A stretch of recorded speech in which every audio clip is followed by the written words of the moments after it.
Salut guys. Aujourd'hui on va voir avec moi est-ce qu'on peut fabriquer une relation?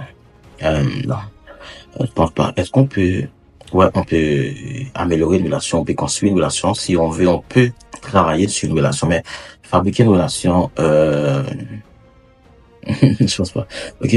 Euh, si on veut si on veut construire mais un type de relation de ce genre, je pense qu'on peut avoir un maximum d'efforts, un maximum de travail pour qu'on puisse construire une telle relation. Ok? Parce que la personne en soi, quand on se rencontre, ok? Il y avait pas forcément un signe ou un signal ou un truc quelconque qui nous avait dit que tu vois cette personne là, tu vois cette femme là, tu vois ce gars, elle a été faite pour toi, elle a été créée euh, juste pour toi. Donc on n'avait pas vraiment un truc qui nous a fait savoir que cette personne là elle était née ou cette personne elle était faite justement pour vous, etc. Non, on n'avait pas ça exactement. Ok, mais en général, cette personne-là, elle n'est pas faite pour toi. Elle n'a pas été créée pour toi. Elle est devenue, ou du moins, elle devient ta personne et toi aussi tu deviens sa personne. Ok, à partir du moment où on va trouver une sorte de compatibilité, une sorte de connexion avec quelqu'un ou avec cette personne-là, où on va essayer de créer. C'est vrai que des fois, ça peut créer rapidement ou facilement. Ça dépend de niveau de points de connexion qui existent entre ces deux personnes-là. Ok, ça peut arriver en un clin d'œil et des fois tout ça peut prendre du temps. Ok, parce que ça demande un travail et le travail auquel qu'on va faire, c'est ça qui va nous emmener là justement. C'est pour ça qu'on rencontre plein de personnes et chacune de ces personnes qu'on essaie de se rencontrer, je pense que chacun ou chacune ils ont un potentiel et chacun ou chacune doit avoir un potentiel différent. Et c'est là qu'on va commencer à avoir une sorte de compatibilité, une sorte de connexion. Des fois, ça peut fonctionner et des fois, on peut tomber amoureux follement ou bêtement de cette personne-là.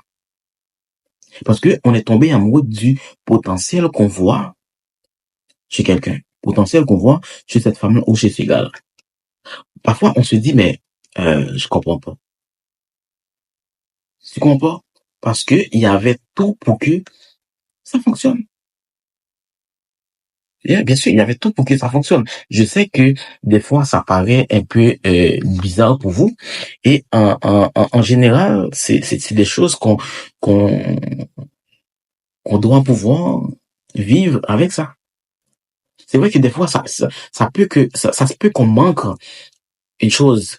Mais la plus importante, c'est l'envie qu'on a pour que ça fonctionne. L'envie qu'on a pour qu'on puisse travailler, pour que cette relation fonctionne. Je comprends et je sais que parfois les gens n'auront juste pas envie de travailler pour que ça fonctionne. Je comprends. Il y a des gens, il y a des femmes, il y a des gars qui ne veulent pas travailler, qui ne voulaient pas travailler pour que ça marche, pour que ça fonctionne. Parce que euh, c'est vrai que des fois, ça n'enlève rien avec la question de légitimité. Des fois, ça n'enlève rien avec la question euh, de ton mérite d'être aimé, d'être traité comme tu veux, comme il veut, etc. Et parfois, les gens n'auront pas envie de fournir les efforts nécessaires pour que ça fonctionne comme ça se doit. C'est vrai que même si cette personne-là, au-delà, même si cette personne-là, même s'ils ont ressenti quelque chose inimaginable, quelque chose magique, même s'il y a une sorte de connexion au départ ou au commencement, donc des fois on constate que ils n'ont pas envie d'investir un peu plus, ils n'ont pas envie de faire le nécessaire. Donc c'est ça la preuve des fois qu'on c'est ça qu'on ressent. C'est vrai que on peut même dire que c'est jamais suffisant pour faire fonctionner une relation. Ce n'est que un point de départ.